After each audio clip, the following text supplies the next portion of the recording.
आज शाम के वचन के मनन के लिए हम लोग निकालेंगे यूहन्ना रचित सुसमाचार उसका 6वां अध्याय, gospel according to John chapter 6। यूहन्ना रचित सुसमाचार उसका 6वां अध्याय।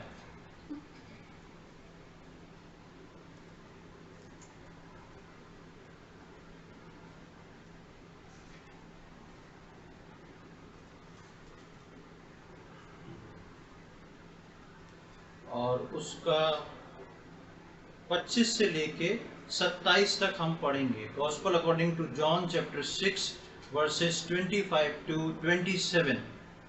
यहाँ पर इस प्रकार लिखा है, झील के पार जब वे उससे मिले तो कहा, हे रब्बी, तू यहाँ कब आया? यीशु ने उन्हें उत्तर दिया, मैं तुमसे सच सच कहता हूँ, तुम मुझे इसलिए नहीं ढूंढते हो कि तुमने आश्चर्य कर्म देखे, परंतु इसलिए कि तुम रोटियां खा के तृप्त हुए। नाशवान भोजन के लिए परिश्रम ना करो, परंतु उस भोजन के लिए जो अनंत जीवन तक ठहरता है, जिसे मनुष्य का पुत्र तुम्हें देगा, क्योंकि पिता अर्थात परमेश्वर ने उसी पर छाप लगाई है। प्रभु यीशु मसीह जब इस पृथ्वी पे थे तो एक समय ऐसा आया जब प्रभु यीशु मसीह ने 5000 और 4000 लोगों को अलग अलग स्टेज में रोटी और मछली खिलाई। और वो समय थोड़ा सा बीता तो यहाँ 25वीं आयत में लिखा है कि झील के पार जब वे उससे मिले तो कहा, हे रब्बी, तू यहाँ कब आया? वही भीड़ में से कुछ लोग जो हैं वो प्रभु यीशु मसीह के पास उसको खोजते हुए पहुंच गए। और यीशु मसीह के पास जब खोजते हुए पहुंच गए तो यीशु मसीह उनके आने का इंटेंशन समझ गए कि ये यहाँ पर क्यों आए हैं।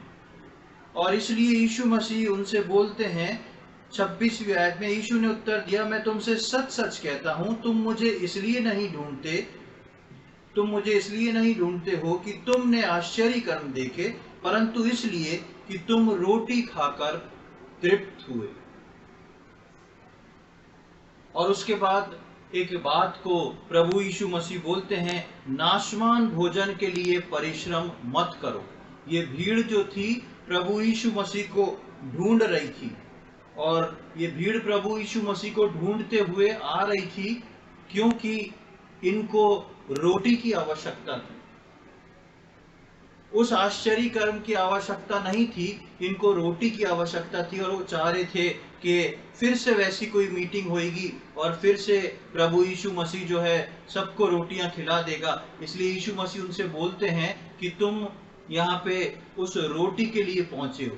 बात वो इतनी इम्पोर्टेंट नहीं है, बात इम्पोर्टेंट वो है उसके बाद जो 27वीं आयत में प्रभु यीशु मसीह बोलते हैं। और वो बात जो है हर विश्वासी के लिए बहुत ही बहुमूल्य है, बहुत ही खास है।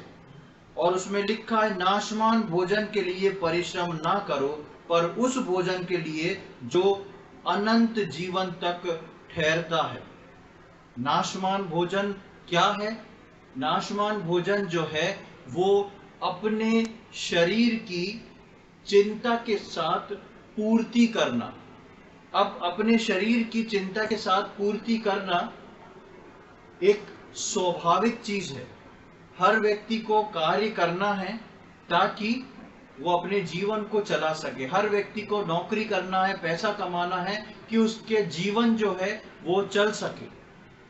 लेकिन प्रभु यीशु मसीह बोल रहे हैं, नाशवान भोजन के लिए परिश्रम मत करो। ये भोजन जो मनुष्य करता है इसका एक लिमिट होती है, और परमेश्वर ने अपने लोगों को उस लिमिट के अंदर रखा है। लिमिट के अंदर कमाना और लिमिट के अंदर खाना और लिमिट के अंदर अपने शरीर की चीजों की पूर्ति करना। उससे ऊपर यदि हम जाते हैं तो वो भोजन जो है मेरे और आपके लिए नाशवान भोजन बन जाता है।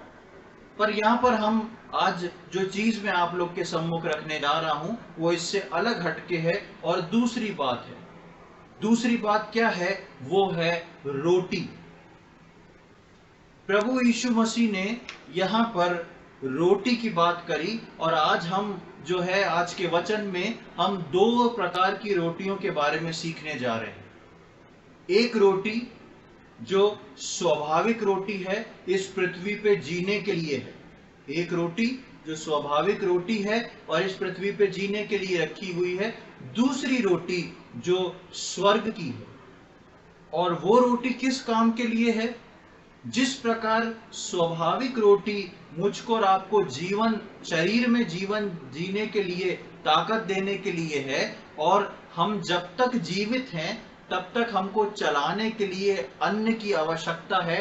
पहली रोटी वो है, और दूसरी रोटी वो है जो मुझको और आपको प्रभु यीशु मसीह के आगमन तक चलाने के लिए दी गई है। इसलिए आज हम इन दो रोटियों के बारे में परमेश्वर के वचन से सीखेंगे और समझेंगे। छुटकारे के बाद, उद्धार पा लेने के बाद, छुटकारा पाने के बाद, पापों से छुटकारा पाने के बाद हमको हमारे उस स्वर्गीय कनान तक पहुंचने के लिए या उस प्रॉमिस लैंड तक पहुंचने के लिए खास रोटी है प्रभु के लोगों के लिए। जैसा मैंने बताया, दो रोटियां हैं। एक स्वाभाविक रोटी जो हम रोज खाते हैं, वो हमारे शरीर की ताकत के लिए है। दूसरी रोटी जो है उद्धार पाए हुए विश्वासियों के लिए खास रोटी है। वो रोटी मुझको और आपको उस स्वर्गीय कनान तक या हमारे रैप्चर तक पहुंचाने के लिए, ताकत देने या जिंदा रखने के लिए जरूरी है। और ये रोटी जो है, इस रोटी के बारे में हम परमेश्वर के वचन से देखते हैं। मेरे साथ निकालने व्यवस्था विवरण की किताब, उसका 8वां अध्याय, बुक ऑफ ड्यूट्रोनोमी चैप्टर 8। व्यवस्था विवरण की किताब, उसका 8वां अध्याय और उसकी 3री आयत। Book of Deuteronomy chapter 8 verse 3, page number 226 पे आपको मिल जाएगा, 226 पे। वहां पर इस प्रकार लिखा है, व्यवस्था विवरण 8 के 3 में, उसने तुझको नम्र बनाया और भूखा भी होने दिया, फिर वो मन्ना जिसे ना तो तू और ना तेरे पुरखा ही जानते थे, वही तुझको खिलाया, इसलिए कि वो तुझको सिखाए कि मनुष्य केवल रोटी ही से नहीं जीवित रहता, परंतु जो जो वचन यहोवा के मुंह से निकलता है वो उससे ही वो जीवित रहता है। इजराइलियों के छुटकारे के बाद परमेश्वर ने उनकी यात्रा में उनको मन्ना देना स्टार्ट किया। इजरायली जो थे परमेश्वर से पुकारते रहे, प्रार्थना करते रहे, प्रभु हमको छुटकारा दे, गुलामी से छुटकारा दे, और परमेश्वर ने मूसा को चुन के उनको अद्भुत रीति से छुटकारा दे दिया। वो छुटकारा पाके निकले और अब जंगल में 40 वर्ष तक उनको चलना है। इस 40 वर्ष में परमेश्वर ने उनके सामने से रोटी को हटा दिया। पहले वो आटा गूंथते थे, खमीर डाल के मोटी मोटी रोटियां बनाते थे। अब क्योंकि गेहूं नहीं है तो आटा नहीं है। अब ये जंगल में चल रहे हैं और 40 साल चलना है। परमेश्वर ने उस रोटी को मन्ने से रिप्लेस कर दिया, और परमेश्वर ने स्वर्ग से मन्ना गिराया, और उन लोग ने उस यात्रा में मन्ना को खाया। और यहाँ पर व्यवस्था विवरण 8 के 3 में हम देखते हैं कि उसने तुझको नम्र बनाया और भूखा भी रहने दिया, भूखा भी होने दिया, फिर वो मन्ना जिसे ना तो तू और ना तेरे पुरखा ही जानते थे, वही तुझे खिलाया। ये मन्ना जो था उनका कनान पहुंचने का भोजन था। और आप आगे पढ़ेंगे वचनों में, तो जैसे ही वो लोग कनान पहुंचते हैं, वो लोग वहां की फसलों को भून के उसको खाते हैं, और दूसरे दिन से मन्ना गिरना बंद हो जाता है। ये मन्ना जो था इजरायलियों के लिए छुटकारे के बाद से कनान पहुंचने तक के बीच का एक खास भोजन था। और इसके विषय में परमेश्वर बोलता है कि मैंने तुझे वो खिलाया जिसको ना तू जानता था ना तेरे बाप दादा जानते थे। और परमेश्वर ने उनको उस मन्ना को दिया उस यात्रा के लिए। अब नए नियम के विश्वासियों के लिए कौन सी रोटी है? नए नियम के विश्वासियों के लिए कौन सी रोटी है और क्यों है।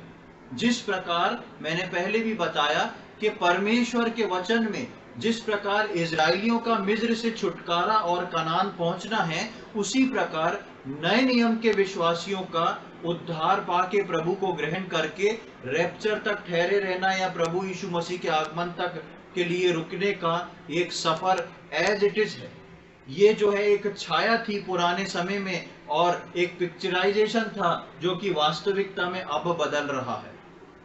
और जिस प्रकार परमेश्वर ने उनको उस यात्रा के दौरान मन्ने से तृप्त किया, उस प्रकार नए नियम के विश्वासियों के लिए प्रभु यीशु मसीह ने, परमेश्वर पिता ने एक आहार को रखा है।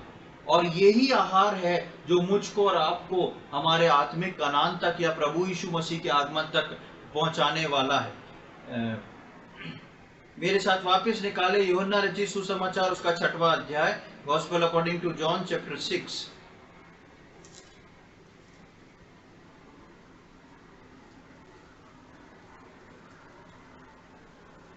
यूहन्ना रचित सुसमाचार 6वां अध्याय और उसका 33 से 35 तक हम पढ़ेंगे, 33 to 35। क्योंकि परमेश्वर की रोटी वही है जो स्वर्ग से उतरकर जगत को जीवन देती है।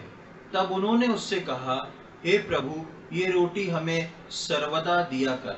यीशु ने उनसे कहा, जीवन की रोटी मैं हूँ, जो मेरे पास आता है वो कभी भूखा ना होगा, और जो मुझ पर विश्वास करता है वो कभी प्यासा ना होगा। ये रोटी जो है बहुत ही खास है।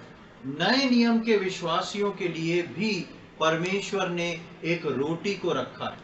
आप देखेंगे, अभी हमने व्यवस्था विवरण 8:3 में जब पढ़ा था तो परमेश्वर के वचन में एक बात लिखी है कि व्यक्ति जो है वो रोटी के द्वारा जीवित नहीं रहेगा, पर हर वो वचन जो परमेश्वर के मुख से निकलता है उसके द्वारा जीवित रहेगा। प्रभु यीशु मसीह कौन है? प्रभु यीशु मसीह वो परमेश्वर का वचन है। हम पढ़ते हैं यूहन्ना के पहले अध्याय में, और कौन देहधारी हुआ? वचन देहधारी हुआ। वो वचन जो आदि में परमेश्वर के साथ था, वो वचन जो परमेश्वर था, वो वचन देहधारी हुआ। और परमेश्वर ने व्यवस्था विवरण में लिखा, हर एक वचन जो परमेश्वर के मुख से निकलेगा, व्यक्ति उस वचन के द्वारा जीवित रहेगा। और उसके लिए एक छाया के रूप में परमेश्वर ने उस मन्ना को उन इजराइलियों को खिला दिया।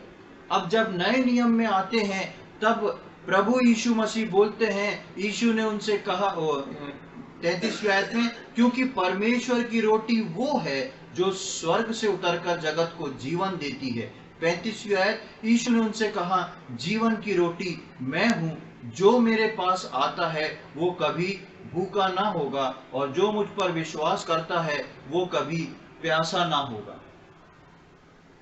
जीवन की रोटी के बारे में प्रभु जिक्र कर रहा है, और वो रोटी जो शारीरिक है उसको खाने से एक मृत्यु निश्चित है, लेकिन वो रोटी जो स्वर्गीय है, प्रभु की ओर से है, वो अनंत काल तक के जीवन तक पहुंचाने के लिए मुझको और आपको स्ट्रेंथ देने वाली रोटी है। इसलिए प्रभु यीशु मसीह ने जब भीड़ आई तो भीड़ को बोला, और वचन पढ़ने वालों को आगे तक के लिए बोला, और उसमें लिख गया कि नाशवान भोजन के लिए परिश्रम को मत करो। परिश्रम मेरे और आपके जीवन में जीने के लिए बहुत आवश्यक है, लेकिन वो परिश्रम जब इस जीवन देने वाले भोजन से ज्यादा हो जाए तो आप समझ लें आपके जीवन में कुछ गड़बड़ हो रही है। फिर से सुने, ये परिश्रम जिसमें हमको इस दुनिया में रह के अपना रोज का गुजारा करना है, पैसा कमाना है, नौकरी करना है, बिजनेस करना है, सब चीज करना है, ये परिश्रम यदि हमारे आत्मिक रोटी के परिश्रम से ज्यादा अगर हो जाए या आपको महसूस हो जाए तो आप समझ जाएं आप दिक्कत में हैं। शैतान आपको गिराना चाह रहा है, शैतान आपसे उस चीज के लिए ज्यादा परिश्रम करवा रहा है जो कि नाशमान है, और प्रभु यीशु मसीह ने बोला है नाशमान वस्तुओं के लिए, नाशमान रोटी के लिए, नाशमान भोजन के लिए अपना परिश्रम मत करो, लेकिन उसके लिए परिश्रम करो जो तुमको सच्चा जीवन देता है। और यहाँ पर हम 6:35 में पढ़ते हैं, यीशु ने कहा जीवन की रोटी मैं हूं। अब आप कहेंगे प्रभु यीशु मसीह को मैंने उद्धारकर्ता के रूप में ग्रहण कर लिया, जीवन मुझ में आ गया। नहीं, आप और मैं यीशु मसीह में, प्रभु यीशु मसीह को ग्रहण करके अभी सिर्फ पैदा हुए हैं।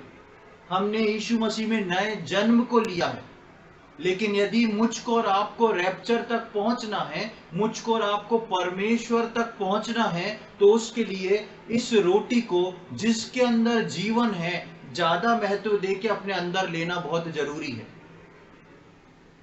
मेरे और आपके जीवन में शैतान यही चाहेगा कि मैं सारे समय को निकाल के व्यर्थ की रोटी जिससे जीवन नहीं मिल रहा उसके लिए परिश्रम करते रहे। इसलिए व्यवस्था विवरण में परमेश्वर ने पहले ही बोल दिया कि उस रोटी के पीछे नहीं भागना।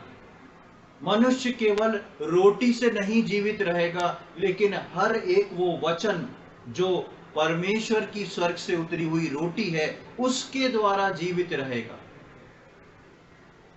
कई बार हमारे जीवन में जो चिंताएं हैं वो मुझको और आपको मजबूर करती हैं इस रोटी के लिए, शारीरिक रोटी के लिए परिश्रम करने के लिए, लेकिन ये मात्र शैतान का एक भय और डर है। ऐसा नहीं कि हम कुछ ना करें, ये कार्य करना हमारे लिए जरूरी है, लेकिन जब इसकी सीमा बढ़ जाती है और उस जीवन की रोटी का परिश्रम कम होने लगता है, इस रोटी का परिश्रम बढ़ने लगता है, तब हमको सोचने की आवश्यकता है।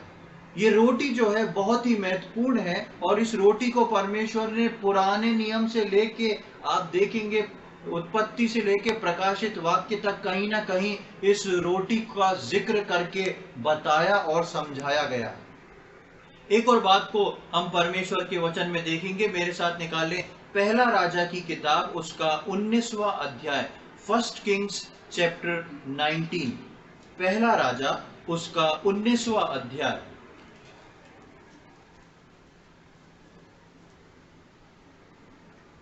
और उसका 3 से लेके 8 तक हम पढ़ेंगे। First Kings chapter 19 versus 3 to 8। यह देख एलिया अपना प्राण लेकर भागा और यहूदा के बेरशेबा को पहुंचकर अपने सेवक को वहीं छोड़ दिया। परंतु वह स्वयं जंगल में एक दिन के मार्ग पर जाकर एक झाऊ के पेड़ के तले बैठ गया। वहां उसने यह कहकर अपनी मृत्यु मांगी, हे यहोवा, बस है, अब मेरा प्राण ले ले, क्योंकि मैं अपने पुरखाओं से अच्छा नहीं हूँ। वह झाऊ के पेड़ तले लेटकर सो गया, और देखो एक दूत ने उसे छूकर कहा, उठकर खा। उसने दृष्टि करके क्या देखा कि मेरे सिरहाने पत्थरों पर पकी हुई एक रोटी और एक सुरहाई हुई पानी रखा है। तब उसने खाया और पिया और फिर लेट गया। दूसरी बार यहोवा का दूत आया और उसे छूकर कहा, उठकर खा, क्योंकि तुझे बहुत लंबी यात्रा करनी है। तब उसने उठकर खाया पिया और उसी भोजन से बल पाकर 40 दिन रात चलते चलते परमेश्वर के पर्वत होरेब को पहुंचा। हाँ, हम पिछले दिनों में एलिया के बारे में पढ़ रहे थे, और हम देख रहे थे कि एलिया ने जब प्रार्थना करी, पानी रुक गया, और पानी रुक गया तो परमेश्वर एलिया को बोलता है, जाके कहां पर छुप जा। किसी को याद है कहां छुपने को बोला था परमेश्वर ने एलिया को? हाँ, एक नाले में, मैंने बताया था वो नाला नहीं नहर होता है, वहां पे जाके एलिया छुप गया। और एलिया के लिए कौन खाना लेके आता था? कौवा खाना लेके आता था, और नॉनवेज लाता था, मांस लेके आता था। उसके बाद हम देखते हैं कि थोड़े दिन में वहां का पानी सूख गया, और परमेश्वर ने एलिया को एक स्थान पर जाने को बोला, और वहां पर परमेश्वर ने एक विधवा को उसके लिए खड़ा करा, और वो विधवा के घर रह के वहां पर से रोटी और खाना खाता था। अब एक ऐसी स्थिति आई कि एलिया जो सामर्थी था, परमेश्वर के वचन के अनुसार चलने वाला एक व्यक्ति, खड़ा होने वाला व्यक्ति, वो अपनी इस सेवा को करते करते एक समय ऐसा आया कि एलिया बहुत घबरा जाता है, और वो अपनी जान को बचा के भागता है और परमेश्वर से प्रार्थना करता है, परमेश्वर मेरा प्राण मुझसे ले ले, और वहां एक झाऊ के पेड़ के नीचे वो सो जाता है। तब हम वहां देखते हैं कि वहां पर अब की बार एक स्वर्गदूत आता है और उसको उठा के खाने को बोलता है, और लिखा है कि एलिया अपने उठ के दृष्टि करता है तो अपने सिरयाने जो है वो एक रोटी और एक सुराही में पानी भरा हुआ देखता है। क्या परमेश्वर इस एलिया के पास वापस उस कौवे को नहीं भेज सकता था? क्या परमेश्वर इस एलिया के पास और कुछ व्यवस्था करके खाने को नहीं पहुंचा सकता था? क्या वो एक ही कौवा था जिसकी जो परमेश्वर की आज्ञा मानता था? परमेश्वर और भी कुछ एलिया के पास पहुंचा सकता था, क्योंकि इतने समय से, इतने साल से परमेश्वर एलिया को खिला रहा था। लेकिन हम यहां पर देखते हैं परमेश्वर ने उस चीज को, उस ट्रेडिशन को बदल दिया। और बहुत ध्यान से सुने, इसमें बहुत ही खास बात छुपी हुई है। क्यों परमेश्वर ने एलिया को स्वर्गदूत के द्वारा रोटी पहुंचाई? परमेश्वर ने इस समय एलिया के पास कौवों को नहीं पहुंचाया, इस समय परमेश्वर ने सारपत की विधवा को नहीं पहुंचाया, इस समय परमेश्वर ने और किसी जरिए से उसकी भूख नहीं मिटाई। वो मृत्यु मांग के सो रहा है और परमेश्वर ने स्वर्ग से रोटी लेके एक स्वर्गदूत को भेजा और बोला, एलिया को उठाया गया, और एलिया उठ के देखता है कि उसके सरियाने रोटी है, और एलिया उसको खा के पानी पी के सो जाता है। दूसरी बार फिर से यहोवा का वो दूत आके उसको छूकर उठाकर खा, क्योंकि तुझे बहुत लंबी यात्रा करना है। अब दूसरी बार स्वर्गदूत उसको उठाता है, फिर से वो रोटी और वो देखता है, और इस बार स्वर्गदूत बोलता है इसको खा ले, क्योंकि तेरे को एक बहुत लंबी यात्रा करना है। एलिया जो है वो थक चुका है, एलिया को अब मृत्यु चाहिए। वो बोल रहा है मैं अपने लोगों से अच्छा नहीं हूं, मेरे से अब नहीं बन पड़ता, आप मेरे प्राण को ले लीजिए। और यहाँ पर हम देखते हैं कि वो स्वर्गदूत के द्वारा दो रोटी, एक बार एक रोटी, फिर दूसरी बार दूसरी रोटी। ये घटना जो आती है ये क्यों हुई? यहाँ पर कुछ क्रम को हम देखते हैं, कुछ अंकों को हम देखते हैं। सबसे पहले हम देखते हैं एक रोटी, वहां पर नंबर आता है 1। एक रोटी यानी कि एक नंबर जो है वो एकमात्र सच्चे परमेश्वर को बताता है, ओनली वन गॉड। एक नंबर जो है वो एकमात्र सच्चे परमेश्वर को बताता है। और उसके साथ, एक रोटी के साथ क्या था? सुराही पानी।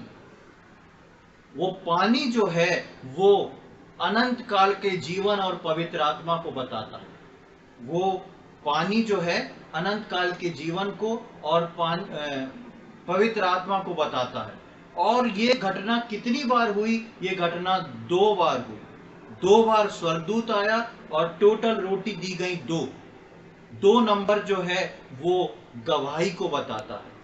2 नंबर जो है वो गवाही और टेस्टमनी को बताता है। इन सब को हम जोड़ते हैं तो हमको ज्ञात होता है, पता होता है कि एकमात्र परमेश्वर की ओर से अनंत काल का जीवन, पवित्र आत्मा की गवाही में अपने जीवन की गवाही को खड़ा करना। फिर से सुने, एकमात्र परमेश्वर की ओर से, एक नंबर एकमात्र परमेश्वर की ओर से, सुराही का पानी, अनंत काल के जीवन, पवित्र आत्मा की अगुवाई में अपने जीवन की गवाही को खड़ा करना।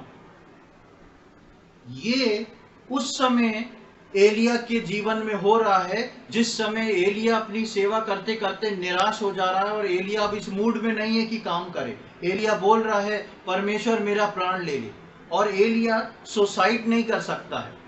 क्यों नहीं कर सकता है? क्योंकि मालूम है आत्महत्या जो पाप है और फिर मैं परमेश्वर के लिए ग्रहण योग्य नहीं होऊंगा। इसलिए वो परमेश्वर से प्रार्थना करता है कि परमेश्वर मेरा प्राण आप ले ले, मैं अपने लोगों से अच्छा नहीं हूं। और तुरंत परमेश्वर उस सीन को बदल देता है और परमेश्वर अब की बार स्वर्गदूत के द्वारा रोटी को भिजवाता है। अब इस रोटी के इंपॉर्टेंस को देखिए, वहां पर लिखा है 8वीं आयत में, तब उसने उठकर खाया पिया और उसी भोजन के बल से 40 दिन और 40 रात चलते चलते परमेश्वर के पर्वत होरेब पर पहुंच गया। ये 2 रोटी खाने के बाद वो 40 दिन और 40 रात चला, कंटिन्यूएशन में चला। और इस स्टेज में एलिया जो था एक बुजुर्ग अवस्था में पहुंच चुका था। ऐसा व्यक्ति 40 दिन और 40 रात किस बल पे चला? उस रोटी से जो उसको स्वर्ग पे मिली थी। और 40 दिन और 40 रात चलने के बाद जब उसकी मुलाकात परमेश्वर से होती है, परमेश्वर उसको क्लोजिंग वर्क्स, आखिरी के कुछ काम देता है, 2-3 ऐसा ऐसा कर दे, और उसके बाद परमेश्वर उसको ऊपर उठा लेता है जीवित।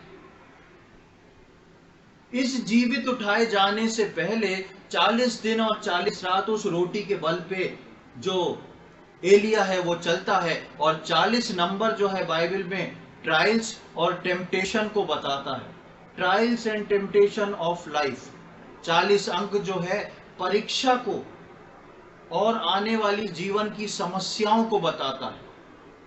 और ये जो एलिया है वो 40 दिन और 40 रात उस टेम्पटेशन, उस परीक्षा के समय को उसने पार किया, जो कि उसके उठाए जाने से ठीक पहले रखी हुई थी। अब आप बात को समझ रहे हैं? स्वर्ग से रोटी खाई, उसके बाद उस रोटी के बल पर, यदि आप 19 के 8वीं आयत को पढ़ें तो लिखा है, तब उसने उठकर खाया पिया और उसी भोजन से बल पाकर। अब यहाँ पे वो वाला भोजन नहीं है जो नॉनवेज कौओं ने दिया था, वो भोजन का बल जाता रहा। अब ये 40 दिन और 40 रात जो परमेश्वर के पर्वत तक पहुंचने के थे, वो केवल उसने उस रोटी से तय करे जो परमेश्वर ने स्वर्ग से स्वर्गदूत के द्वारा भिजवाई थी। और इस 40 दिन और 40 रात के सफर को वो तय करके परमेश्वर के पर्वत होरेब पर पहुंच जाता है। और आप आगे देखेंगे तो परमेश्वर उसको जीविता उठा लेता है और एलिया का स्वर्गरोहण हो जाता है। और बाइबल में एकमात्र एक व्यक्ति ऐसा है जिसको स्वर्ग तक उठा लिया गया। मेरे और आपके जीवन में भी परमेश्वर ने इस बात को रखा है। इस रोटी ने ये 40 दिन पार करा के परमेश्वर के पर्वत तक उसको पहुंचा दिया। उसके बाद उसने अपने कार्य पूर्ण करके उसको परमेश्वर ने ऊपर उठा लिया। हम भी अपनी इस यात्रा में, सिर्फ इस यात्रा के इस परीक्षा के समय में, ये जो 40 नंबर है, ये मेरे और आपकी परीक्षा की वो घड़ी है जब तक प्रभु यीशु मसीह का दूसरा आगमन ना हो जाए। इस परीक्षा की घड़ी को पार करके मुझको और आपको निकलना है। और ये परीक्षा की घड़ी मुझको और आपको संसार का भोजन पार नहीं करा सकता। ये परीक्षा की घड़ी केवल यीशु मसीह ही जो जगत का रोटी है, जो जीवन की रोटी है, उसको जितना मैं और आप लेते जाएंगे वही इस घड़ी को पार करा सकता है। इसलिए यीशु मसीह ने बोला कि नाशमान भोजन के लिए परिश्रम मत करो, उस भोजन के लिए परिश्रम करो जो तुम्हें जीवन दे सकता है। इसलिए परमेश्वर ने व्यवस्था विवरण में बोला कि हर व्यक्ति जो ये रोटी खाता, हर व्यक्ति रोटी के, केवल रोटी के द्वारा ही नहीं, लेकिन परमेश्वर के निकलने वाले हर वचन के द्वारा वो जीवित रहेगा। इस एलिया के जीवन में यूं ही स्वर्गदूत आके उसको रोटी नहीं खिला गए। परमेश्वर के पास सैकड़ों इंतजाम थे। वो जंगल में था, परमेश्वर उसको अच्छे फल दे सकता था, वापस उस कौवे को भेज सकता था, वापस उस सारपत की विधवा को भेज सकता था, लेकिन परमेश्वर ने इस यात्रा को करने के लिए स्वर्ग से रोटी भिजवाई, स्वर्ग से रोटी भिजवाई। और 8वीं आयत में लिखा है कि इस रोटी के बल पर ही एलिया जो था परमेश्वर के पर्वत तक पहुंच पाया। प्रियो, मैं और आप परमेश्वर के पर्वत तक पहुंचने के लिए रखे गए हैं और खड़े हुए हैं। बेशक हमारे जीवन में बहुत सारे ट्रायल्स और टेम्पटेशन आएंगे, चाहे वो हमारे परिवार में, चाहे वो हमारे नौकरी की अवस्था में, चाहे वो हमारे बिजनेस में, चाहे वो हमारे समाज में, लेकिन इन सब में आप और मैं पार तभी कर पाएंगे जब आप जीवन की रोटी के लिए अपने परिश्रम को करेंगे। मेरा और आपका परिश्रम जो है उस जीवन की रोटी के लिए बहुत आवश्यक है। एक आयत को हम पढ़ेंगे, मत्ती रचित सुसमाचार उसका 17वां अध्याय, gospel according to Matthew chapter 17, मत्ती रचित सुसमाचार उसका 17वां अध्याय, और वहां पर हम एक घटना को देखते हैं। और वो घटना क्या थी? मत्ती रचित सुसमाचार 17वां अध्याय उसकी पहली 3 आयत 1 से लेकर 3 तक हम पढ़ेंगे। 6 दिन के बाद यीशु ने पतरस और याकूब और उसके भाई यूहन्ना को साथ लिया और उन्हें एकांत में किसी ऊंचे पहाड़ पर ले गया। वहां उनके सामने उसका रूपांतर हुआ और उसका मुंह सूर्य के समान चमका और उसका वस्त्र ज्योति के समान उजला हो गया, और मूसा और एलिया उसके साथ बातें करते हुए उन्हें दिखाई दिए। यहाँ पर हम देखते हैं यीशु का रूपांतर का एक जिक्र है। और यहाँ आप पहली आयत में देखेंगे तो लिखा है, 6 दिन के बाद यीशु ने पतरस, याकूब और यूहन्ना भाई यूहन्ना को साथ लिया और उन्हें एकांत में किसी, क्या लिखा है, ऊंचे पहाड़ पर ले गए। ऊंचे पहाड़ पर ले गए।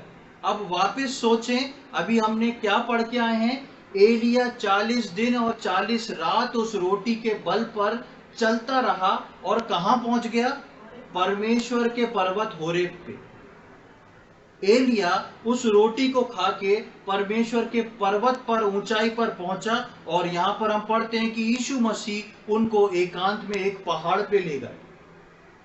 दोनों जन पहाड़ पर पहुंच गए हैं। और यहां पर हम दूसरी आयत में देखते हैं, वहां उसके सामने उसका रूपांतर हुआ और उसका मुंह सूर्य के समान चमका, उसका वस्त्र ज्योति के समान उजला हो गया, और मूसा और एलिया उसके साथ बातें करते हुए उन्हें दिखाई दिए। यहाँ पर यीशु मसीह का रूपांतर हुआ और 2 जने और सामने आ गए, और 2 जने थे, मूसा और एलिया। क्यों मूसा और एलिया प्रभु यीशु मसीह से मुलाकात करने उस रूपांतर के पहाड़ पर आए? मूसा जो था, अभी हमने व्यवस्था विवरण में जब पढ़ा, व्यवस्था विवरण 8 के 3 में, जहां पर रोटी का जिक्र है, परमेश्वर ने बोला, मैंने तुम्हें मन्ना खिलाया जिसको तुम और तुम्हारे बाप दादा नहीं जानते। मन्ना खाया हुआ व्यक्ति था। ध्यान से सुने, मूसा जो था वो मन्ना खाया हुआ व्यक्ति था। और मूसा एक ऐसा व्यक्ति था जिसकी मृत्यु हुई परमेश्वर के कहे अनुसार, और परमेश्वर ने उसको मिट्टी दी और उसकी कब्र बनाई गई। मूसा मन्ना खाया हुआ व्यक्ति था, उसकी मृत्यु हुई, उसकी कब्र बनी और वो गाड़ दिया गया। और एलिया कौन था? एलिया स्वर्ग की रोटी खिलाया हुआ एक व्यक्ति था जिसको जीवित परमेश्वर ने उठा लिया गया। मूसा परमेश्वर का दास था, एलिया परमेश्वर का दास था। दोनों जो हैं वो परमेश्वर के दास हैं। मूसा ने मन्ना खाया और उसकी कब्र पृथ्वी पे बन गई, और एलिया ने स्वर्ग की रोटी खा के उस बल पे 40 दिन 40 रात चला और वो स्वर्ग पे जीवित उठा लिया गया। और अब जो है, दोनों प्रभु यीशु मसीह से उस पहाड़ पर मुलाकात कर रहे हैं। यानी कि मूसा जो था मरे हुए में से जी उठ के प्रभु यीशु मसीह से मिल रहा है, और एलिया जो था वो बदल के अब प्रभु यीशु मसीह से मिल रहा है। दोनों की मुलाकात प्रभु यीशु मसीह से हो रही है। अब मेरे साथ निकाल लें 1 थिस्सलुनीकियों उसका 4था अध्याय, 2 थिस्सलुनीकियंस चैप्टर 4।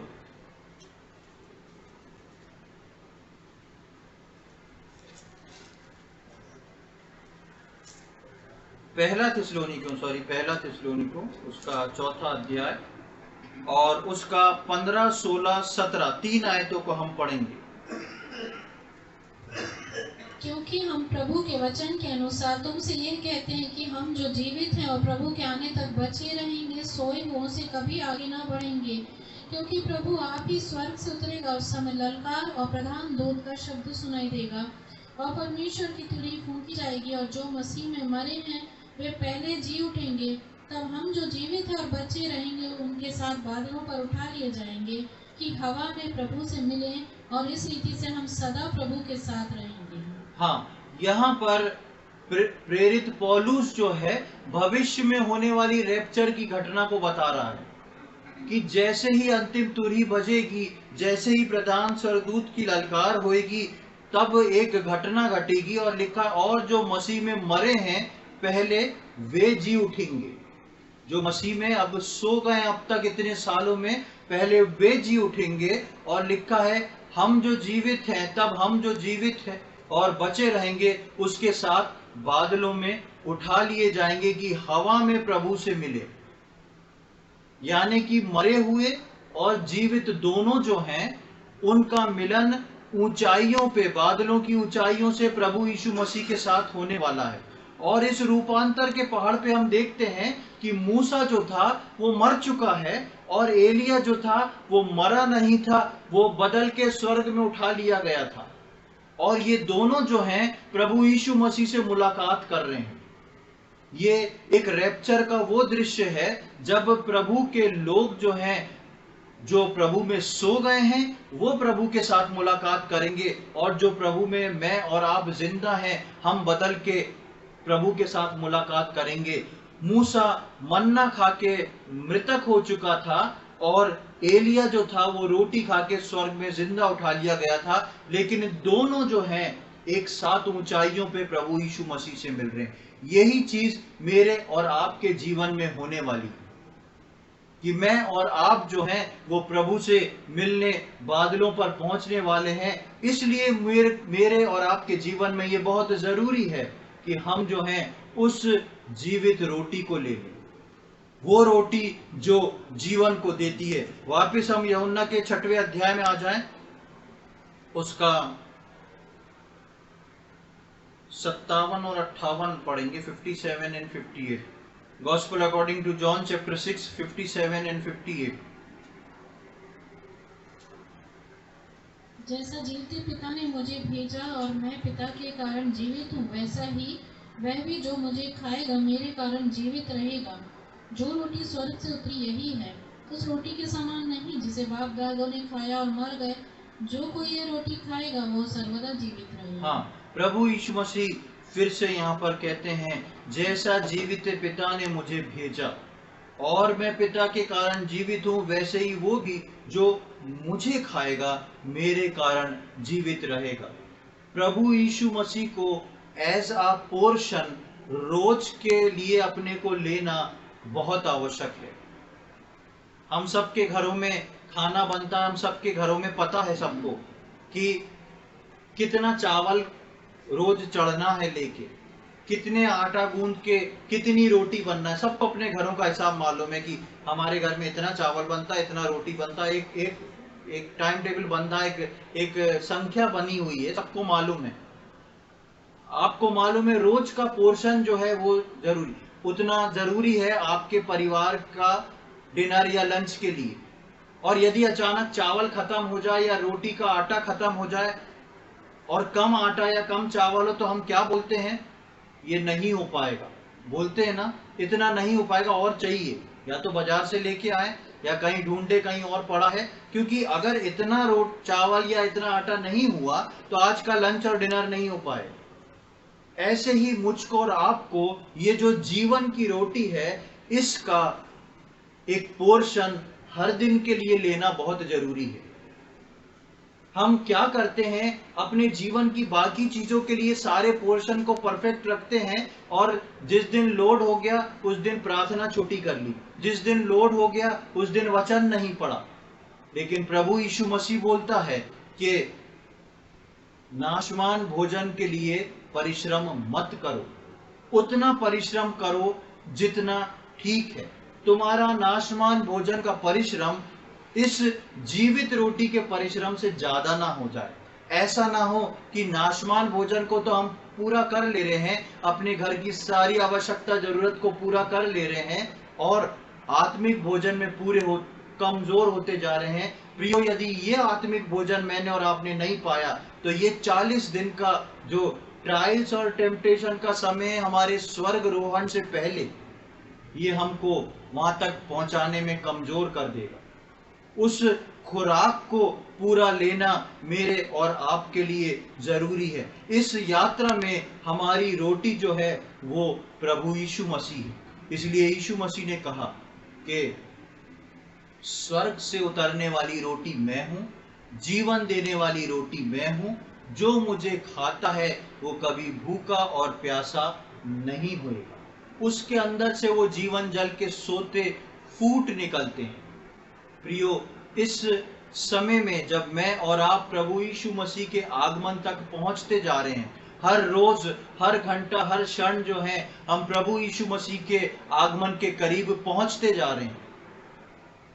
मुझको आपको आवश्यकता है। परमेश्वर ने एलिया को स्वर्गदूत भेज के रोटी दी और स्वर्गदूत ने एलिया को सोती अवस्था में हिला के उठाया। परमेश्वर का वचन जो कलीसिया में दिया जाता है वो हर विश्वासी को हिला के उठाता है और बोलता है, इसमें से खा, इसमें से पी, ताकि मेरे आगमन तक तू तैयार हो सके, उस दौड़ को पूरा कर सके। एलिया इन 2 रोटी के बल पे 40 दिन और 40 रात चला। यदि कौवा मांस का टुकड़ा फिर से ले आता तो एलिया कभी इन 40 दिन 40 रात नहीं चल पाता।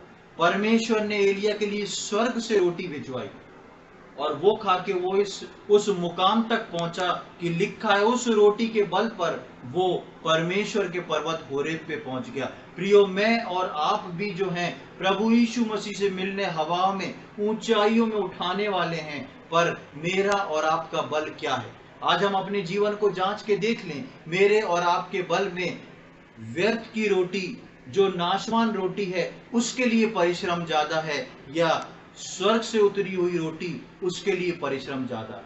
हम उस संसार की रोटी के लिए इस पवित्र और स्वर्ग से उतरी हुई आत्मिक रोटी को निग्लेक्ट ना करें, जो मुझको और आपको वास्तविकता का जीवन देती है। हम प्रभु के आगमन से पहले इस रोटी को खाएं, इसमें हष्ट-पुष्ट होएं, अपने समय को इसमें बिताएं और प्रभु के आगमन के लिए तैयार होएं, क्योंकि यीशु मसीह बोल चुका है, नाशवान रोटी के लिए अपने परिश्रम को ना करो। शैतान हमको बरगला के उसी परिश्रम में फंसा के ना रखे, लेकिन हम आत्मिक भोजन के लिए परिश्रम करके उस मुकाम तक पहुंच सकें, उस पहाड़ तक पहुंच सकें, जिस प्रकार एलिया 40 दिन 40 रात चल के परमेश्वर के पर्वत होरेब पर पहुंच गया। परमेश्वर हम में से प्रत्येक की सहायता करे कि हम उस पर्वत तक पहुंच जाएं। परमेश्वर हम में से प्रत्येक की सहायता करे कि हम उस आत्मिक जल को पी के पवित्र आत्मा में परिपूर्ण होके उस एकलौते परमेश्वर पिता को देखते हुए, एक गवाह बन के खड़े होते हुए, उस गवाही को लेते हुए हम प्रभु यीशु मसीह के आगमन तक उसके सम्मुख पहुंच सकें। परमेश्वर इन वचनों को समझने में हम में से प्रत्येक की सहायता करे। प्रभु के नाम की महिमा हो।